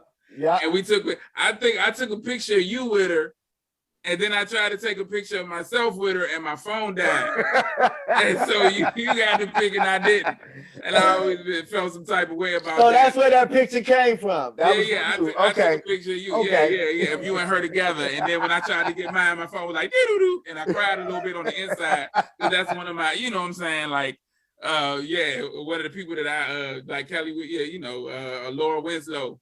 Hey, Laura. I love man. Her. Still to this day. Yeah. Her stepmother, Peggy, that's my baby. I love them. So I always be in constant contact with them and shit. But yeah. That's dope. Yeah, man. Yeah. So like I said, you had the opportunity to meet, to host, to work with a lot of artists. You know what I'm saying? Like you said, you had a chance to meet Aaliyah before she passed away. 2 weeks, literally. No, it wasn't even 2 weeks. Wow. She literally left from where I met her to go to New York to be on 106 in Park before she flew off to go shoot the video for Rock the Boat. Right. And that's so so it was crazy. in like a couple days. And the crazy thing was, I looked a hot mess that day. I was hanging on the block with my boys, drinking. Not even thinking about like I need to get my hair cut, get in shape up or nothing. And my homegirl hit me up and she was like, I need you to come to my brother's house right now. I said, girl, your brother's a cop. I'm not coming to your goddamn. I'm not coming to his house. He ain't shooting me. And she was like, just come here. And so I'm in my squishy pants, white t-shirt, no shape up. Yeah. And I pull up and I see all these cars. And she's like, and she meets me and she was like, I need you to be calm when I tell you this.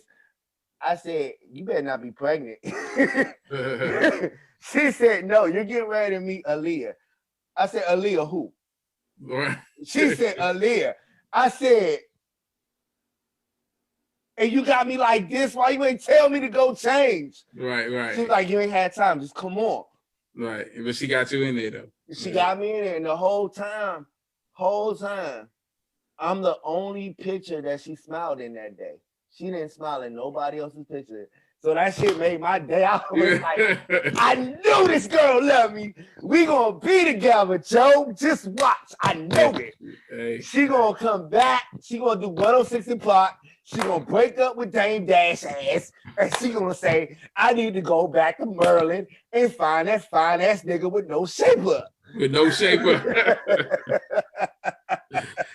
But yeah, man, you since then you've done like I said, you had the opportunity to meet a lot of artists. Like besides Aaliyah, like did you have any that stood out? Like this is dope. Like they gave you some good conversation. New edition. Well, you know, look, elephant in the room. Everybody say, since I met you, everybody is saying, I didn't really see it until people started saying about you and Ralph Tresvant, how y'all resemble each other real close. But then I seen like pictures. I'm like, this nigga do look like this a little bit. So yeah. They're my peoples though. They're my dog. How'd you meet them? Once again, just me being me. Cause remember, I used to tint windows and shit like that and install car stereos. The spot over by Iverson Mall, right? Yeah. So when I was at Go-Go Radio, I would leave Go-Go Radio, and my shop happened to be the parking lot over. Right. So I was like, I could just leave there and go over there and work. Cool, bet. So we ended up fixing this bus to be Johnny Gill's tour bus. And his manager was there, you know, always there, cool with us, just watching everything go down. And he was like, "You got a radio show?" And I was like, "Yep." And he was like, "Well, let's set up an interview with Johnny." I said, "For real?" And so we set it up. We rented out what was it? Not CFE. Well, one of them joints. We rented it out. We had like a whole meet and greet for Johnny. We had the food catered, everything. Johnny was there. And it was crazy because he had somewhere else to be later on. Like he was only supposed to be there for like 2 hours. He had such a good time fucking with us. He was like, "I'm not ready to leave." And guess what? He basically hit the fuck them people. Yeah. It's a thing now. Fuck them people, y'all. Hashtag it. But yeah, he had a good time, and he was like, "Yo, you should come on the road with us." I was like, "Really?" He was like, "Yeah." I was like, y'all fucking with me now. Y'all don't want me going on the road with y'all. Y'all playing with me. Y'all gonna say this. Crazy. Y'all gonna lie to me. I'm gonna be in the right place. I'm gonna be waiting for this day where I'm supposed to get my plane ticket or something, and I don't never hear from y'all.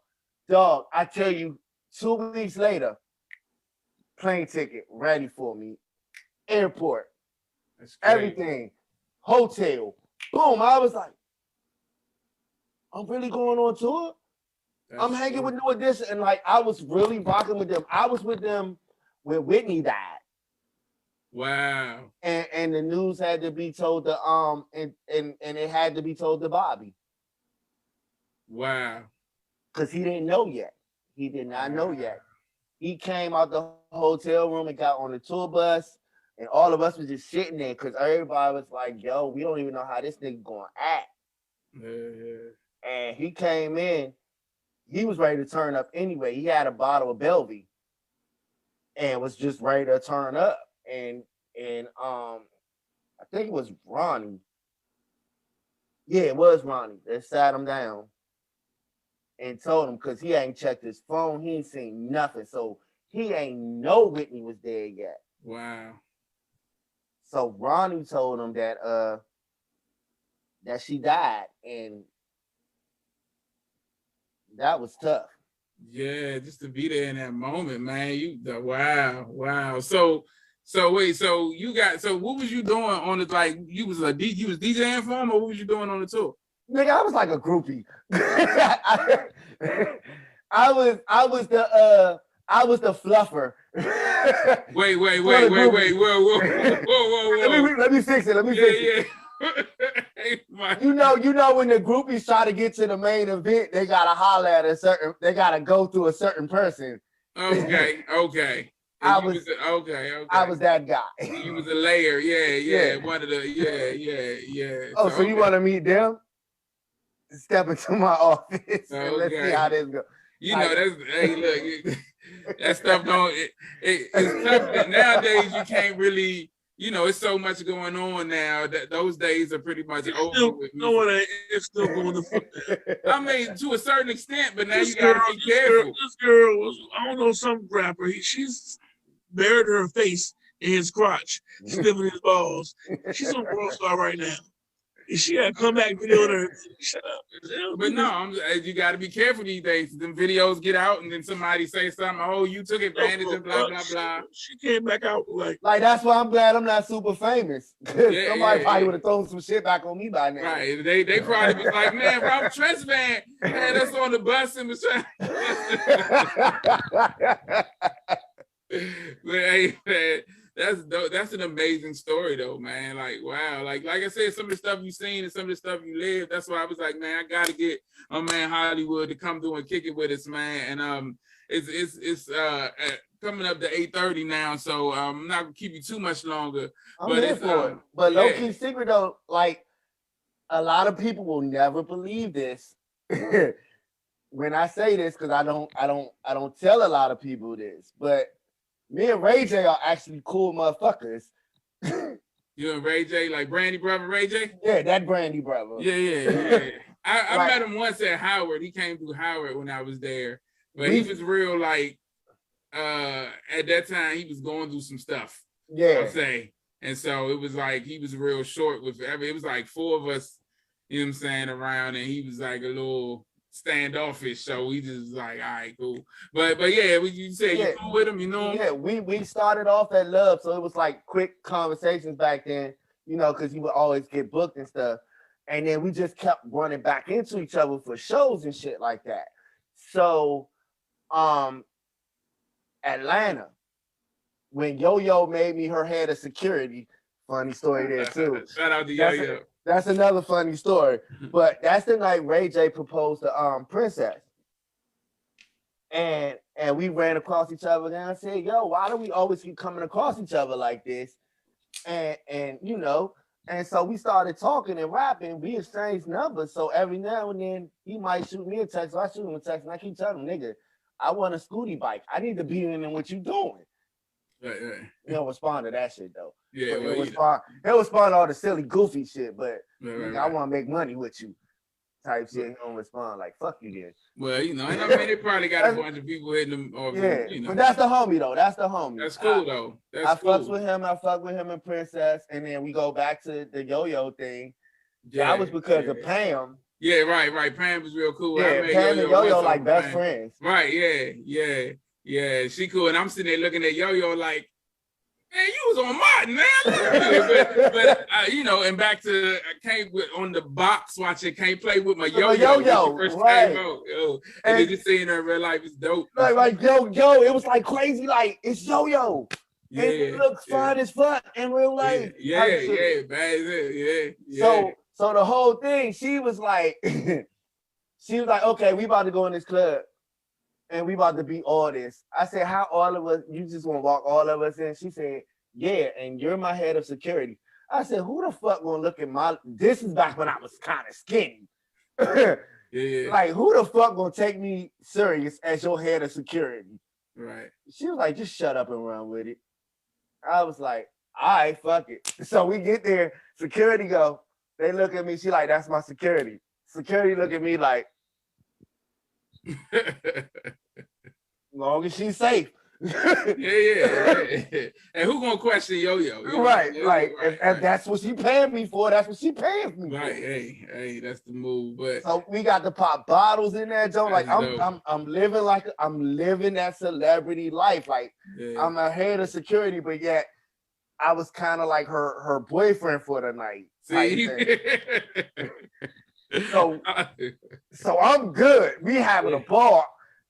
I'm standing on couches. We drinking Crown Royal Apple. Yeah. Good time. Good time. That with Yo-Yo. That's dope, man. That's dope. So yeah, man. Before we get one thing I want to ask you on some DJ stuff real quick.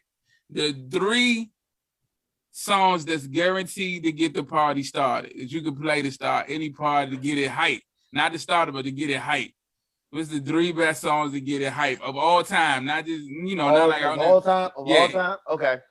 Well, right now in this day and age, anything Megan Thee Stallion. Yeah, they love Megan. Megan or just let me play WAP off the break. Yeah. I run them. If I play WAP or anything Megan or Cardi, I've already won the party. Yeah. What else? It depends on where I'm at. But I'll also say like if I'm down south, any type of Southern soul, they ready. They on that floor for any type of Southern soul. Cold Pepsi and a hot man, all of that. They there for it. And all time, what's another one that gets them right that you can always play and go to? 50 Cent. You can always play 50 Cent. The Go Shawty, it's your birthday. Because it's always somebody's birthday. And some girl is already ready to say, hey, Right. Once a girl hit the hey, it's a wrap. Everybody's out there. She done. Yeah. So I remember, man, when we was at the harbor, for a while when you were, dealing with your stuff, and I was kind of running like the computers and stuff in there. I was bringing my laptop in, and I borrowed a bunch of your music. Like you had files of music on there, and you had such an eclectic mix. Like we have a lot of the same taste in music. I'm like, oh, this nigga got this too. Let me get that too. But yeah, so I was copying, but like your mix was so crazy. Like, what do you have a favorite artist? Like you had somebody you just listen to all the time? Because your mix was so crazy. Like, is it one or somebody that stands out above everybody? For me, like in my alone time listening to music and stuff like that, yeah. I'm gonna go Charlie Wilson. I'm a big ass Charlie Wilson fan. Charlie Wilson and Gerald Levert. It's Charlie Wilson, Gerald Levert, and Heavy D. My top three. Okay. And we gotta add Dougie Fresh, but y'all knew that anyway. Yeah, that's it. Yeah. That's but Charlie Wilson, Gerald Levert, and Heavy D. And that kind of sums up the Hollywood experience, because it's all feel good music, it's all party, it's all hype, it's all positive vibes. You know what I'm saying? And that's substance. That's kind of you. It's kind of you. I ain't even get that. I gotta ask you about Fly-ish Only. Oh, the clothing line. Yes, let's talk about it. Let's talk about it, baby. Yeah. So how'd you start the Fly-ish Only, or how'd you get into it with them? Bruh, once again, long ass story. It goes back to me having rides at Temple Hills, and my man James, shout out to the Changes Collection, that's his joint. He makes clothes and all that. He made all the Rise Radio shirts that we had and stuff like that. And he kept telling me, why don't you make your own clothing line? I was like, I don't even have a name for it. And I couldn't come up with a name. So 6 years later, coming up on my birthday, it was like, oh, I like Fly-ish Only. I don't even know how that came up. And I was like, you know what? That's going to be my clothing line. And I hit him immediately and said, dog, I need shirts. And he printed them up. And at that time, my ex, well, she was my girlfriend then, we put the whole family on this shit. Like everybody, like all y'all are rocking Fly-ish Only. Yeah. We're all going to this basketball game and Fly-ish Only. Yeah. And that's all it takes for somebody to say it and to catch on. So is that still a thing? Is it still going, or? Oh yeah, I'm revamping. I'm about to relaunch. As you see, I got the hat on. I had beachwear on yesterday and stuff. But yeah, I'm about to revamp it, relaunch it. I'm about to order a good amount of shirts and push them in the streets. Yeah. And I have a bougie line coming out of Fly-ish Only, where even the logo just looks bougie, like just fancy type shit. Okay. But yeah, I'm about to take it. I'm about to be serious about it. Website coming and everything, and I'm actually gonna let my son run it. I'm gonna let him run it. Okay. I gotta focus on all this other shit right now. Yeah. So, you can't do everything. So I'm gonna let him head it up, and he's got a closer ear to the streets anyway. So and the legacy, like you keep it in the family. Yeah. That's dope, man. So, I mean, it's a bunch more stuff we can talk about, but I ain't gonna keep you all night. I am gonna ask you, I have two questions that I ask every guest that comes on here. I always enjoy the answers that I get. It's introspective questions. The first one is, if you had an opportunity to talk to a young version of yourself, if you could go back in a time machine and talk to 12-year-old Chad, right? With everything you've been doing in your life up until this point. And you know what I'm saying? Sometimes I say that to people and it's like, they ain't been, but for you, this got some weight to it. For everything you've been through in your life up until this point, everything you lived through and all the wisdom, more importantly, all the wisdom that you acquired, if you had a chance to go back and talk to a young version of yourself, give them something like to kind of prepare them, just tell them, you know what I'm saying? What would that conversation be like? What kind of things did you say to young Chad? Fuck them people. With that, right? Oh man, if I had somebody tell me that. But seriously, I would tell myself, enjoy the moments. Enjoy them. I honestly can say I never enjoy a lot of my wins or my victories or whatever like that. I never really enjoyed them. I was always like, okay, goal achieved. What's next? How we getting there? How we getting there? Like, even though sometimes I come off modest and say stuff like, I get it, I'm there, but I never really enjoyed moments like opening up at the harbor. Right. It was a great day, but it was a busy day. Right. So much going on. Right. I really didn't enjoy it. I was embraced by the fact that when I finally left there and came home, because my uncle, RIP to him, he didn't get to come down there on the opening.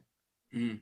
So he brought me a bottle and had it in my house waiting for me for when I came home. Mm.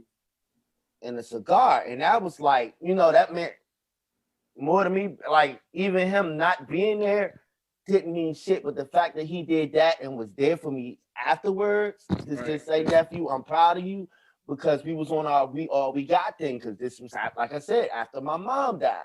Right. So me and him, we were thick as thieves at this point now. You're like, you're not my uncle, you're my brother, type shit. Yeah. And it's those type of moments where you kind of miss these moments because you don't celebrate them and embrace them the way that you should. Like, this is about to get me like super emotional. Like, I wish I'd have took more advantage and embraced the time that like me and him had together before he died. Yeah. Cause that was my right hand. I see. And even like when I finally did get him to come down to the harbor, it was on a late night, but he got to see it and he was just like, yo, this is dope. I'm so fucking proud of you. I didn't think it was like this. Right. Yeah. Type shit. And that really meant the world to me. And like the only thing that hurts me now is the fact that Aiden won't get to experience what her dad has done in this world. You know what I'm saying? Because now I'm just a regular guy. Oh man, hold up, whoa. Yeah, now that you stay. Hey, so when you was talking, I was thinking about something, and what you just said really brought it full circle. Like so one of the things that human nature is, we do a lot of things. So one of the things that we tend to do is look back on things and see the lessons that we should have seen in the moment. And one of those things that we always see is, damn, I should have took more time to enjoy it. The blessing of still being here, of still breathing, of still walking this earth, is you have an opportunity to do it right this time. You know what I'm saying? So, and all that, like, regardless of what you do, working for, insurance, anything, man, you still Hollywood, bro. Like, you talking like you're not Hollywood. Like, you don't have a spark, like you still got it. You still that dude. You know what I'm saying? Like, so yeah. I don't want to hear that bullshit, man. Don't do that. You know what I'm saying? You and like you said, you got stuff on the horizon. You know what I'm saying? You got the flash only. We about to put this music out. You know what I'm saying? We about to put this music. And I got some other stuff. Like, I'm glad, you know what I'm saying? I'm so glad we be connected, because this stuff that I've been thinking about, you know what I'm saying? And I'm like, only Hollywood could probably do this. So we're gonna chat. Like, for real, we're gonna talk. You know what I'm saying? But so that was I appreciate that answer. And yeah, definitely don't forget that you still Hollywood, nigga. Like, and not even you know what I'm saying? Like, I always tell people, one of the reasons I do this show is to get people on here that I admire and make sure they understand how dope they are. You know what I'm saying? Like, real talk. Like, you still Hollywood, nigga. You still, that name carries weight in this area because of you. You know what I'm saying? So don't forget that. But yeah, so I appreciate that answer. The other question that I asked is, you've done a lot. Like you said, you opened up for people, you hosted, you rap, you had the show. You always in situations where it's a lot of eyes on Hollywood. When people are looking at Hollywood, when people see you, what is it that you hope they see? Greatness. let's be arrogant. Let's be arrogant for one moment. Yeah, let's be honest and arrogant real quick. Real. Greatness. I want them to look at me and be like, yo, he's one of the best that ever did it. Whatever it is I'm doing, I want people to look at me and be like, he's one of the best that ever do whatever the fuck it is I'm doing. When I step on that stage, when I get behind them turntables, when I put that mic in my hand, I want people to be like, yo, that's him. He's that, like you said, he's that dude. He has that it factor. Yeah. So yeah, I just want them to be like, he's one of the best to ever do it. Hey man, I've seen you rock crowds. I've seen you host. I've seen you, do the radio show thing. Most of the stuff you do. And I mean, it ain't too much that you haven't murdered, you know what I'm saying? Like done at that high level. So, you know what I'm saying? You there. And like I said, now you have an opportunity to do it and take those lessons into it. So stop and enjoy it while you're doing it and things of that nature. So it ain't nothing to it, man. Everybody start from somewhere. You got the luxury of starting over. It's starting with the knowledge of somebody who, has already done it. So you ahead of the game already. Man, we're going to wrap some more, man. We're going to talk after this. But, man, thank you so much for doing this. On behalf of myself, Super Dave, a.k.a. Mr. Incredible, Aisha, who for some reason never came back. I don't know why. She said her phone died. But I think she was, because she was in the robe and the rap, I think she had a nigga coming through. We're not going to get into that. But, hey, Mike. Like, she didn't even give me time to tell her how. I can't say shit that that was Dave. Yeah, I tried to throw you into it, Mike, but yeah.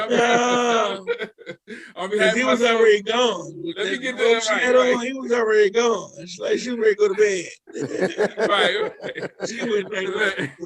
Let me get the exit out. On behalf of myself, Super Dave, aka Mr. Incredible, my brother Just Mike, and the one and only Hollywood. Hey man, thank y'all for checking out another episode of the Neighborish Livecast. Take care of yourselves and each other. Have a great week, man. Love each other, man. Lead with love, man. Stop worrying about all this stuff that they trying to put out here to separate us, man. Love each other, man. Forget all that stuff. We all people, and our differences don't make us enemies. They make us better. They make us connect more. So live with that. You know what I'm saying? Hollywood, we're gonna wrap. Yeah, I gotta get y'all on the check-in. Y'all gotta come. Yeah, you gotta. Oh man, I can't go till you tell them about the check-in. When is the check-in on? How can they see the check-in? The check-in is every Tuesday at 8:30. We actually have a Facebook page. The check-in podcast is what it's called. You can follow us on that right now. We do it every Tuesday. That show came about because of everything I was going through. We started off talking about mental health and stuff like that. And we talk about relationships and just everything that goes on in the world right now, just to give y'all give people a breath of fresh air, something different. Definitely. And if you're going through something, we can lift you up. Like, because I'm not going to lie, I use it selfishly for myself. When I go through my shit, I use the show. When I'm in a bad place mentally, I use the show. And it's something good. And like, just check us out on Tuesday. Shout out to my co-hosts, Ray, Yaya, and Tiffany. Yeah, y'all need to check out the show. Wait, we'll have y'all up there one Tuesday though. It's the check-in, so is it like check-in or how you spelling it? Because I'm looking for it on Facebook right now. It's check-in. Okay. Is this check-in or is it the check-in? It is, hold on, Weekly check-in show. That's what it's called. I forgot. Okay. Got you. Weekly check-in. All right, y'all. Go check it out. Weekly check-in show. We're gonna wrap. And you can hit me anytime on Facebook and just let us know. We'll definitely come through, whether it's virtual or I need to go scoop this dude from out Edgewater. Oh, it's virtual. It's virtual though. Okay. So yeah, we can do that. Yeah. So we can get it popping. Y'all know. Hey Dave, guess who's gonna check in, Dave? Huh? Guess who's gonna check in? Who's gonna check in? He's nuts. This nigga said it and it dipped out. Hey man, like I said, thank y'all for checking out another episode of Neighborish Livecast. Hollywood, I love you, brother. Thank you so much for doing this. Love you back, and thank you for having me, bro. Definitely, we're gonna chop it up some more. I'm gonna reach out to you later this week so we can just work some stuff out. Yeah. All right, man. Y'all have a great one, and I'm out. Peace. Deuces.